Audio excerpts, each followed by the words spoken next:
Good morning, Sleepless Void. Things are different, a little bit different. I'm still on the floor, but it is actually daytime right now. I'm trying to film with my son hanging around. He is one. He may pop in and out, and interrupt everything. But that's okay. We'll just take a little bit longer than normal. There he is. Are you so happy? Are you so happy? Anyway, I thought I would do, excuse me. I thought I would do a review on Longbourn by Joe Baker, which I recently finished, and I'll go ahead and read the synopsis on Goodreads so we all know what I'm talking about. Longbourn by Joe Baker. Pride and Prejudice was only half the story. If Elizabeth Bennet had the washing of her own petticoats, Sarah often thought, she'd most likely be a sight more careful with them. In this irresistibly imagined below-stairs answer to Pride and Prejudice, the servants take center stage. Sarah, the orphaned housemaid, spends her days scrubbing the laundry, polishing the floors, and emptying the chamber pots for the Bennet household. But there is just as much romance, heartbreak, and intrigue downstairs at Longbourn as there is upstairs. When a mysterious new footman arrives, the orderly realm of the servants' hall threatens to be completely, perhaps irrevocably, upended. Joe Baker dares to take us beyond the drawing rooms of Jane Austen's classic, into the often overlooked domain of the stern housekeeper and the starry-eyed kitchen maid, into the gritty daily particulars faced by lower classes in Regency England during the Napoleonic Wars, and, in doing so, creates a vivid, fascinating, fully realized world that is wholly her own. Wholly her own, I do believe that is the key here, which I didn't pick up on before reading. I had kind of hoped that this would be more Austen-esque, because it is a response to a Jane Austen book, but in fact it's really more dark and gritty, I guess, than I expected, which in a way makes sense because it's about the servants, but at the same time, like, you know, the Napoleonic Wars and all that were happening during the story in Jane Austen's, but she chooses to ignore certain things in order to tell the story, which I feel like is not happening here, which is totally okay because that's kind of the point, is that we're telling the whole story of what's going on, and not ignoring the gritty bits. But in some ways it kind of rubbed me the wrong way, not just because of my expectations, but because I kind of have a thing against grittiness in characters, like the shoulds. Just don't like overly gruff characters in general, which is totally fine. A lot of people like it. It's more realistic. But when it's the main character, I don't know, it just kind of like ends up getting a little irritating for me and kind of grates on me. But that's just a personal affliction. So I'll talk about the things that I liked about it first, and then some things I didn't like so much. First off, I liked the concept. I think it was well done for what it's supposed to be. I did finish the book. It's not like I DNF'd it or anything. The writing is fine. The ending is okay, but we'll get more into that later. It does feel like the characters are choosing things more rather than things happening to them overall. I mean, things are happening to them, but they do have some ability to make a choice, or the desire to choose, which I think is important. I really like seeing the servant side of Jane and Lizzie. I mean, who doesn't love Jane? She's the best. She did an interesting thing with Mr. Bennet, which I didn't feel was exactly true to the character, but it was at least interesting. In all honesty, I don't question that Mr. Bennet loves Mrs. Bennet. in the original story. Maybe I just like missed some things or didn't pick up on something. I thought he kind of enjoyed torturing her a little bit, which, yeah, it's kind of mean, but in a way that is how some people show their affection, is the taunting and teasing.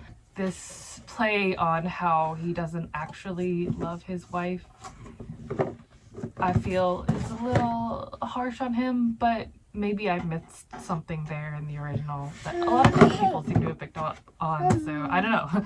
Oh, and Mary, she gets her own happy-ish ending, which I think is nice. Or Mary gets her own little storyline, which I think is nice, and it's not like the happiest. There's a happy-ish ending, but I mean, I just think it's sweet that she gets her little bit because she is so overlooked in the original. So the things that I didn't like, which there are a number of, which is why I ultimately gave this book 3 stars, I should have mentioned. It's not a DNF, it's just there are problems with it which need to be addressed. First off, Mrs. Hill, the housekeeper, is straight up racist, and it's not really addressed in a satisfactory way. Like,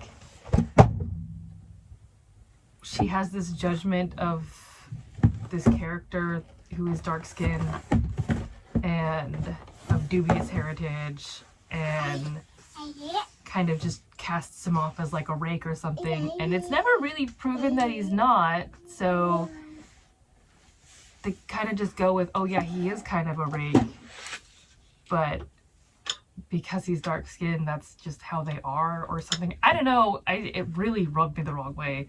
I thought that was totally inappropriate.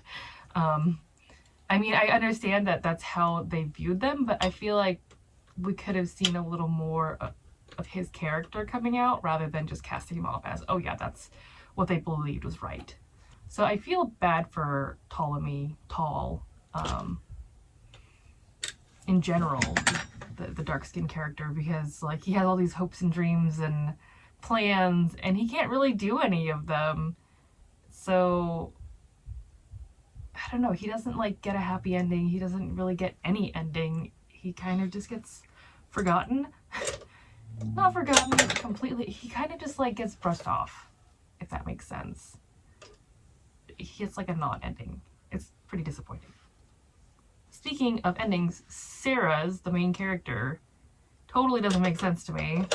Like, she gets the happy ending and realizes she doesn't want it, I guess. And so she gets a different one. But gosh, like, there's just not enough character development for me to believe that. Like, it's just not, it doesn't make sense to me what she ends up doing. I don't like it. Oh yeah, Lizzie's scenes felt a little bit forced. Like, she forgot about the footman that has been there for like half a year. Like, just because she was of an upper class doesn't mean she forgot that like one of 8 people in the household existed. Or maybe, how many people are in the house? 5 sisters, parents, footman, maid, other maid, 10, housekeeper, housekeeper's husband. Okay, there's 12 total people in the household. Still not so many that you forget that an entire person exists. That you see every day. Like, it doesn't make sense to me.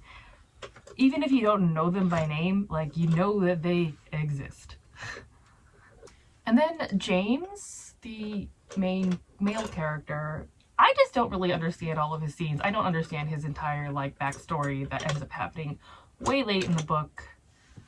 That it just got, like, even darker and grittier than the rest of the book, and it was, like, totally out of context.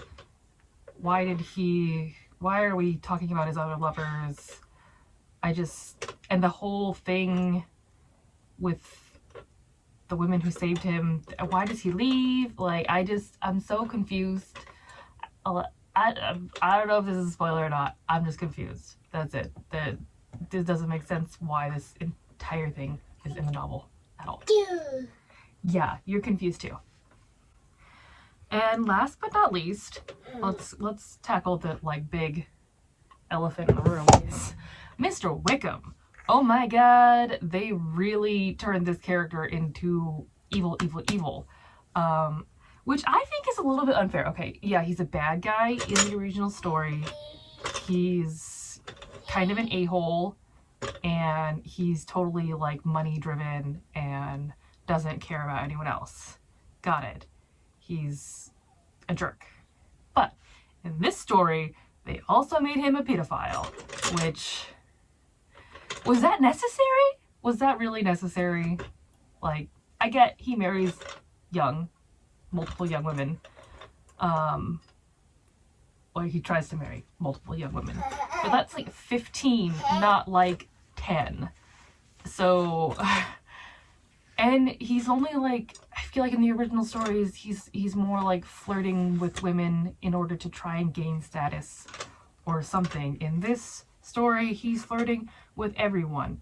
Literally everyone. He's like, the maids, the younger maids, the younger maids. It doesn't matter. Like, everyone is open game to him, and he's just like tossing out coins here and there, and like, where does he get this money? He's a money driven character. Like, there's no reason for him to like give money to servants, and yet he does throughout this book. It doesn't make sense to me. It's what? So he's like throwing money around, and he's a pedophile, and like, it's totally just not true to his actual character in the original book. And that, for me, like, if that had been more prevalent or like a bigger thread in this book, I would have de-adapted, because it was just like, why did we do this? I mean, I get, okay, there are people like that exist, but like, you don't have to change a whole character who was already a bad guy in order to make him disgusting, like really disgusting. So that's another thing that just, it's not for me. It's not for me. So yeah, overall, I think this author can do fun, great things, but I think she just like harps on the dark parts too much and changes characters too much. Yes. Do you agree?